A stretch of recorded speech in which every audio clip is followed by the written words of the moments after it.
The day after my surgery, I woke up to find my husband and my mother-in-law in the room. Sorry, I was on a step ladder at work and I fell off. What are you doing? You're a part-timer, aren't you? Why not leave that to the full-timers? Is this another of your meddling ways? Can you not talk to me like that? I have to stay in the hospital for a while, so sorry for the inconvenience. Oh, speaking of, I just transferred this month's share of expenses to the bank account. I usually contribute to household expenses with my part-time earnings, but now I'm stuck here. I can't even cook, let alone shop. So I figured at least I can give them money. But my mother-in-law turned it down. We don't need your measly earnings. Can you stop making that? I'm doing my part face. Huh? I had no such intention. Intention or not, that's the face you're making. We don't need you. I'm here. Besides, how much can a part-timer really make? It's not a lot, but it's enough to help with groceries. Sure, whatever. My mom-in-law's unyielding attitude started to make me angry. I'm the one hurt, but neither of them has shown any concern. Then my husband, Ash, said something unbelievable. Frankly, you don't need to come back after discharge. You're just a liability. And it's a waste of time and money. Don't expect me to pay your hospital bills. What? He's right. It's your own fault you're injured. We're the ones who will have to shoulder the burden, so you should pay us. Why do the useless ones always cost so much? With that, Ash and my mother-in-law left the room. Both despise any form of expense. So it's no wonder they're angry about me being in the hospital, worrying more about money than about me.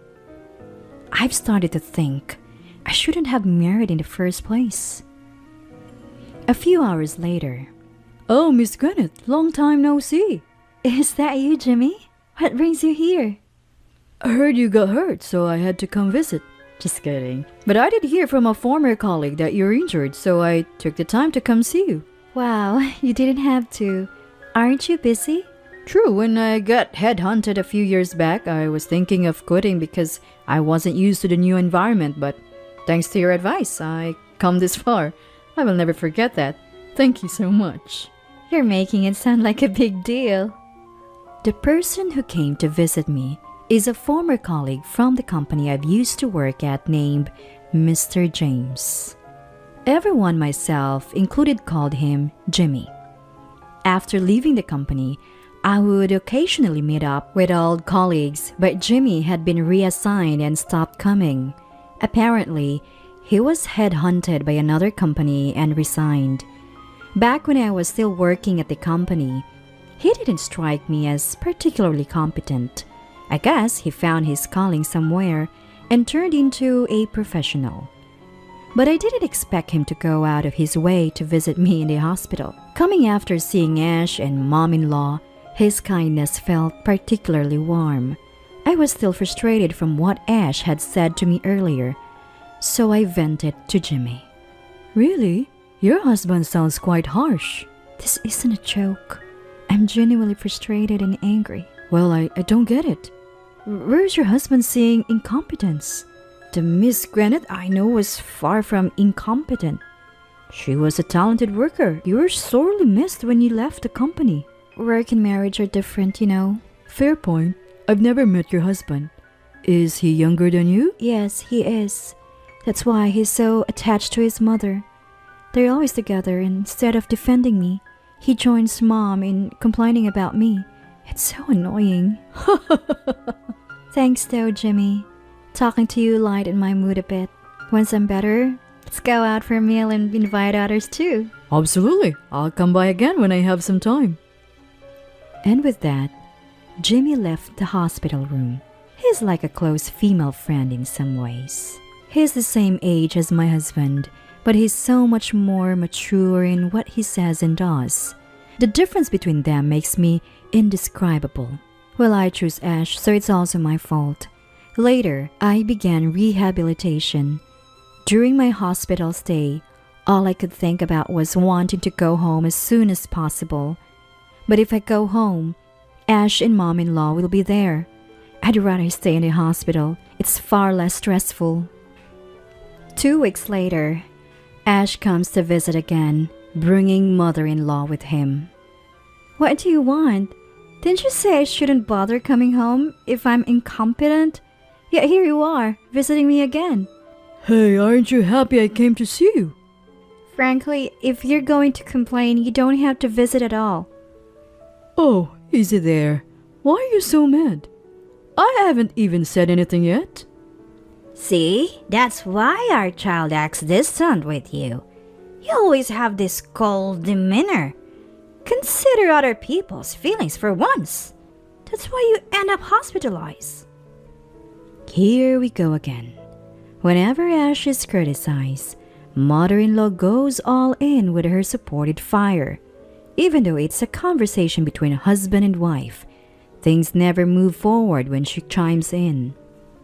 That's why I stay quiet when mom-in-law intervenes. Arguing back would only lead to more counter-arguments, and I'd be the one blamed in the end. This time, I was patiently waiting for the storm to pass, but it showed no sign of stopping. Worse still, they started talking about Ash's girlfriend. My son was thinking of marrying someone else before you, but they broke up over a trivial argument. He would have made amends if he'd apologized, but his pride's so high. He said he'd never apologize because it was her fault. Look, it really was her fault. I did nothing wrong. Sure, she had a good personality and was attractive. In hindsight, maybe I should have apologized. Then I would be married to someone useless like you.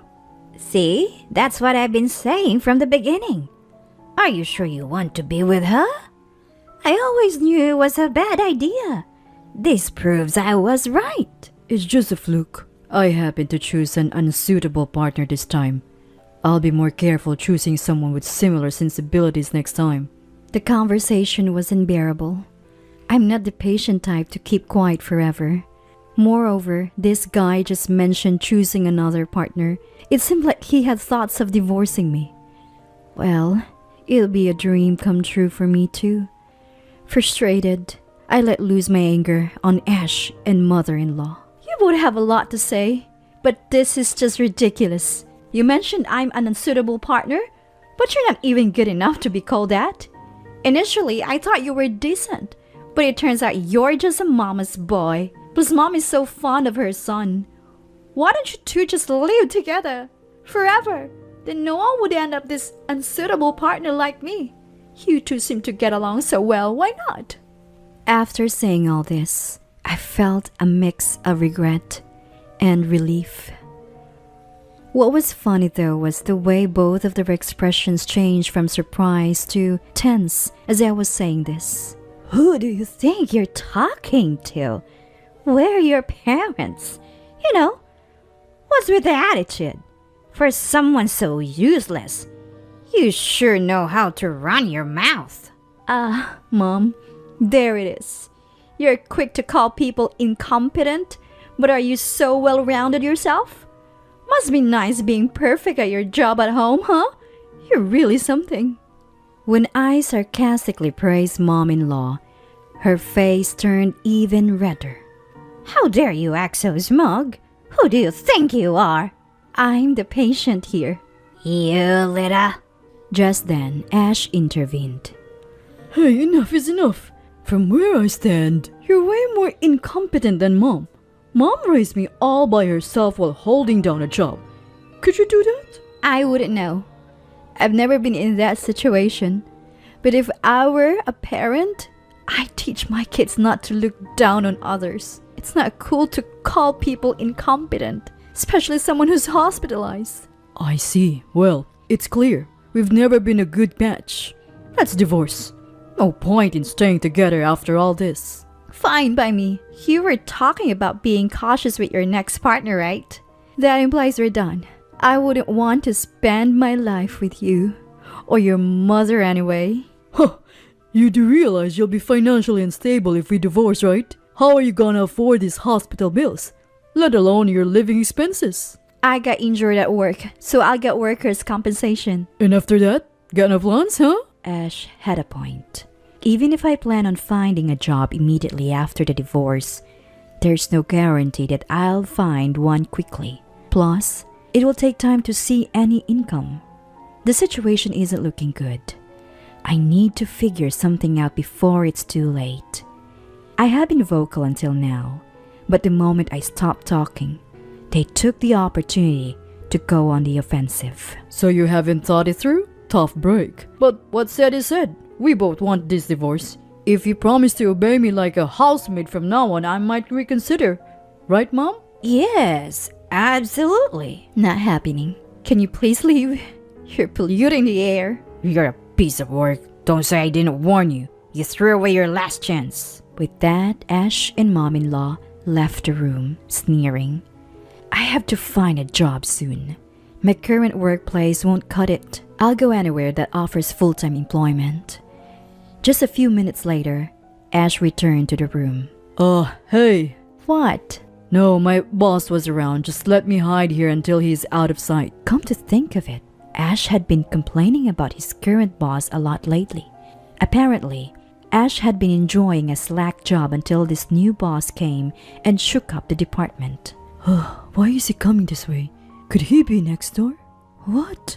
Just then, there's a knock at the hospital room door. Ash shakes his head at me. I find his discomfort quite amusing. With a cheerful tone, I say, Come on in. To my surprise, it's Jimmy who walks in. Miss Granite, I had some free time, so I thought I'd come visit you. Wait, what are you doing here? Oh, Mr. James, good to see you. Huh? Oh, you must be Miss Granite's husband. Yes, that's him. Did I introduce you to Ash, Jimmy?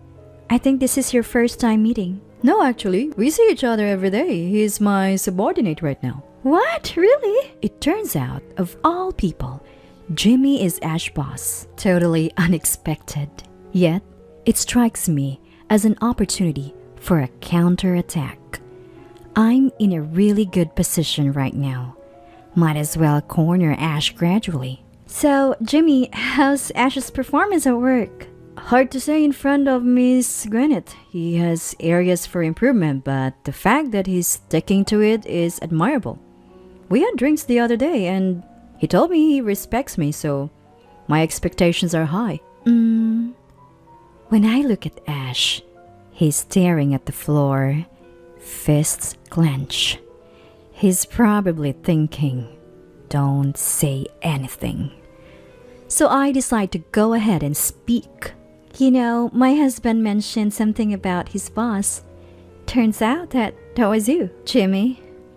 But I wonder if I should say this. Go ahead, no worries. Hey, Granite.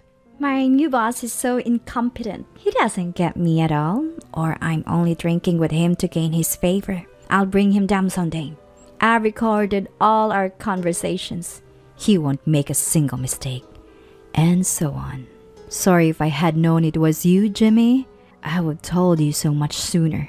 Upon hearing this, Jimmy's expression changes, and he shoots Ash a piercing glare. No, you're wrong, Mr. James. This is all a lie Gwyneth made up. Jimmy, would you like to hear a recorded conversation I have that says otherwise?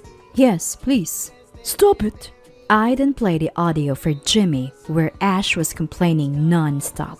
Wow, I see. Thank you, Miss Granite. Never thought he'd be saying stuff like this. No need for me to cover for him anymore. What? What are you talking about? You've been swiping office supplies, haven't you? What? Did you know we have surveillance cameras around the office? Maybe you thought no one checks them.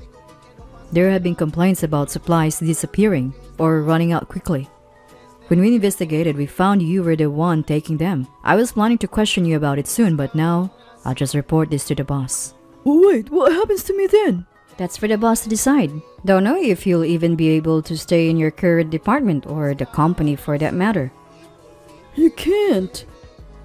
Oh, by the way, Miss Granite, how about working for a company?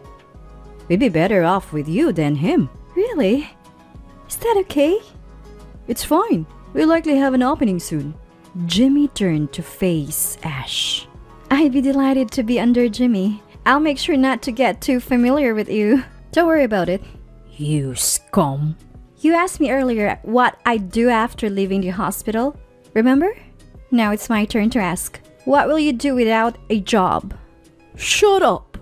If you listen to me, I might consider letting you and your mother-in-law be my personal servants. Who would do that? Oh, I see. Then you and your mother-in-law will be out on the streets. So, if I become your servant, will you help us? No way. I don't need a servant like you. What? So you have to try your best holding hands with your beloved mom. And so the episode came to a close. Later on, Ash was questioned by the company about the missing supplies and found to be reselling them. He was effectively fired. It was questioned by the police. Now he's being supported by his mother-in-law's pension. Life's being tough. Even putting food on the table is a challenge. As for me, I started working under Jimmy. Although it took a bit to get back into the swing of things, I quickly adapted and became a valuable member of the team. Work is really enjoyable. I guess as long as I have my job, life is good. If I ever consider remarrying, I think I'll consult with someone first.